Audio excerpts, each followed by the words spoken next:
Саудовская Аравия. Вот почему мне захотелось поснимать в Мекке. Я уже видел снимки людей, совершавших паломничество.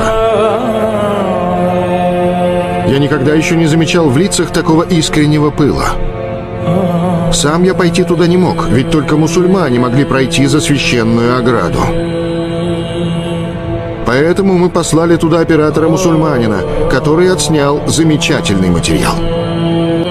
Вы только посмотрите, какое зрелище. Как единодушно движется эта живая толпа. Многие всю жизнь откладывали деньги, чтобы приехать сюда и здесь помолиться. Зрелище тысяч людей, которых собрала здесь вера в то, что бесконечно их самих превосходило, вызывало ощущение гипнотической силы. Чувствовалось могущество веры, которое позволяло верующему выйти за свои пределы.